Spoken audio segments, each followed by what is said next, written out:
नमस्कार, मैं अवजाज शेखर आजाद और आप देख रहे हैं नवभारत टाइम्स। रिपोर्ट्स पर अगर यकीन किया जाए तो चीन बहुत जल्द पाकिस्तान को J-35 स्टील्थ फाइटर जेट सौंपने वाला है। पाकिस्तान के विदेश मंत्री इशाक डार भारत के ऑपरेशन सिंदूर सीज फायर के फौरन बाद चीन पहुंच गए थे, जहां J-35 लड़ाकू विमान सौदे को लेकर बातचीत किए जाने की संभावना है। ये बातचीत खरीद की शर्तें और कीमतों को लेकर हुई थी।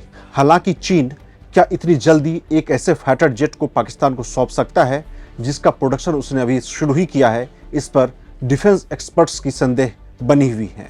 डिफेंस एक्सपर्ट्स की अलग अलग राय है, क्योंकि पहले इन फाइटर जेट्स की डिलीवरी का समय सीमा 2029 तक थी। कुछ एक्सपर्ट्स का कहना है कि पाकिस्तान की सेना की तरफ से अपने लोगों को भटकाने और जोश भरने के लिए चीनी J-35 फाइटर जेट को लेकर फर्जी खबरें फैलाई गई हैं, क्योंकि इतनी जल्दी डिलीवरी देना अत्यंत मुश्किल काम है। फिर भी हमारे पास सिर्फ अलग अलग संभावनाएं हैं। दूसरी तरफ भारत के पास अपने स्वदेशी एडवांस मीडियम कॉम्बैट एयरक्राफ्ट को वायुसेना में शामिल करने की समय सीमा 2035 के आसपास है। लेकिन आर्थिक तौर पर अपंग पाकिस्तान चीनी फाइटर जेट्स के लिए भुगतान कैसे करेगा, उसके मेंटेनेंस का खर्च कैसे वहन करेगा, इस पर सवाल बरकरार है। लेकिन एक बात से इनकार नहीं है कि भारत को काउंटर करने के लिए चीन काफी कम कीमत पर ऐसे फाइटर जेट्स पाकिस्तान को सौंप सकता है, क्योंकि दावा तो यह भी है कि चीन ने 50% डिस्काउंट पर फाइटर जेट पाकिस्तान को देने का फैसला किया है। यानी एशिया में स्थिति काफी हद तक बदल चुकी है। अत्याधुनिक लड़ाकू विमानों को लेकर रेस चरम सीमा पर पहुंच चुका है। ऐसे में डिफेंस एक्सपर्ट्स के बीच भारत के पास क्या विकल्प हैं, इस पर बहस हो रही है और भारत टू फ्रंट प्लान पर काम कर रहा है, जिसके बारे में अभी आपको बताने वाले हैं। सबसे पहले जान लेते हैं भारत के दुश्मनों का प्लान क्या है। भारत के सबसे बड़े दुश्मन यानी चीन के पास पहले से ही करीब 300 की संख्या में J-20 5वीं पीढ़ी के लड़ाकू विमान हैं। चीन हर साल अपने बेड़े में 60 की औसत से J-20 फाइटर जेट को शामिल कर रहा है।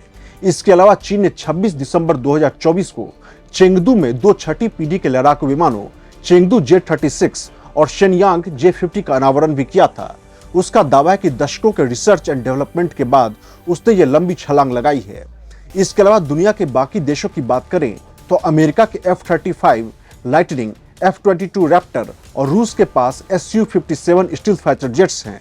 J-35 चीन का सबसे advance next generation stealth fighter है, जिसे खासतौर पर चीन की नौसेना के लिए डिजाइन किया गया है। लेकिन अब यह पाकिस्तान को बेचे जाने की तैयारी में है।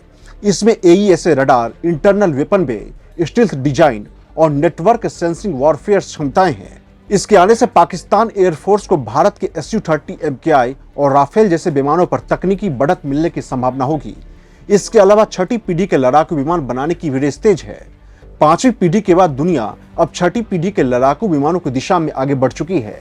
अमेरिका बोइंग F-47 जैसे प्रोजेक्ट पर काम कर रहा है, जिसमें AI, मानव रहित टीमिंग, लेजर वेपन और साइबर क्षमताएं होंगी। चीन और रूस भी अपनी छठी पीढ़ी के प्लेटफॉर्म की योजना बना रहे हैं। ऐसे में भारत को भी दीर्घकालिक रणनीति बनानी होगी, ताकि वह इस रेस में पीछे न रह जाए। छठी पीढ़ी की टेक्नोलॉजी में मोस्ट एडवांस डिजिटल क्षमताएं, hard power networking, AI, data fusion, cyber युद्ध और बैटलफील्ड कमांड नियंत्रण और संचार यानी C3 क्षमताएं शामिल हैं। उम्मीद ये भी है कि ये विमान बिना पायलट के ऑपरेट हो सकते हैं। छठी पीढ़ी के लड़ाकू विमानों में ज्यादातर सिंगल सीट कॉकपिट होंगे। उड़ान और ट्रेनिंग ज्यादातर सिमुलेटर पर आयोजित किए जाएंगे। कुछ विमान मानव युक्त भी होंगे जो AI समर्थित मिशनों को अंजाम देंगे। मानव युक्त लड़ाकू विमान अटैक और डिफेंस के लिए लॉयल विंगमैन या फिर ड्रोन के झुंड को कंट्रोल करने का काम करेंगे। AMCA की कामयाबी हर हाल में क्यों जरूरी है, अब यह जानना बेहद जरूरी हो जाता है। AMCA भारत के लिए सिर्फ एक फाइटर जेट प्रोजेक्ट नहीं है, बल्कि यह भारत की एविएशन इंडस्ट्री, डिफेंस इंडस्ट्री में आत्मनिर्भरता और स्ट्रेटेजिक संतुलन की रीढ़ की हड्डी है। इसके जरिए भारत न सिर्फ स्टील्थ फ्लीट हासिल करेगा, बल्कि भविष्य में एक्सपोर्ट की दिशा में भी बड़ा खिलाड़ी बन सकता है।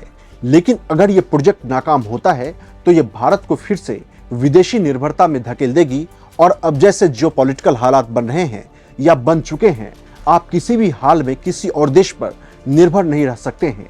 AMCA यानी आम का एक stealth, multi role, single seat, twin engine, air superiority fighter jet होगा, जिसमें ground strike suppression of enemy air defence system यानी सीड और इलेक्ट्रॉनिक वॉरफेयर मिशन होंगे। एयरोनॉटिकल डेवलपमेंट एजेंसी यानी ADA ने इसे डिजाइन किया है और हिंदुस्तान एयरोनॉटिकल लिमिटेड यानी HAL और एक भारतीय निजी कंपनी के बीच एक सार्वजनिक निजी संयुक्त उद्यम से इसे बनाया जा रहा है।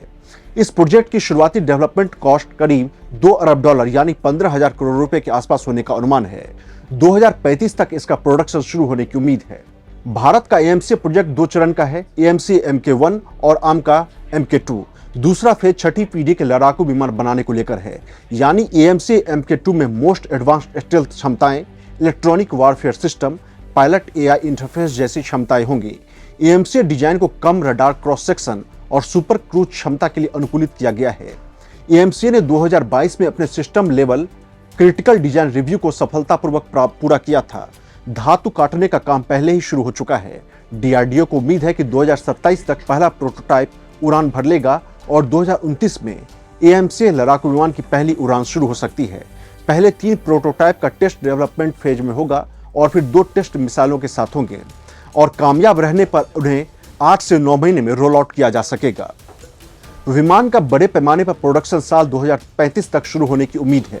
भारतीय वायुसेना मार्क 1 और मार्क 2 कॉन्फ़िगरेशन में कम से कम 125 AMC खरीदने की योजना बना रखी है। उम्मीद है कि मार्क 2 AMC में ज्यादा शक्तिशाली इंजन, छठी पीढ़ी की विशेषताएं और टेक्नोलॉजी शामिल होंगी, ताकि उस वक्त के हिसाब से भारत खासतौर पर चीन को चुनौती देने की क्षमता हासिल कर सके। यानी भारत, चीन और पाकिस्तान के बीच की यह drone plus stealth plus air आधारित वायु शक्ति को लेकर शुरू से पारंपरिक से हटकर अत्याधुनिक हो चुकी है। भारत को अब न सिर्फ हर हाल में AMCA को कामयाब बनाना होगा, बल्कि डिफेंस टेक्नोलॉजी में एक और लंबी छलांग, कई सीढ़ियां चढ़ने की रणनीति अपनानी होगी, ताकि भारत में सिर्फ चीन और पाकिस्तान के गठजोड़ को संतुलित कर सके, बल्कि छठी पीढ़ी के रेस में भी अपनी जगह बना सके। नमस्कार, थैंक यू।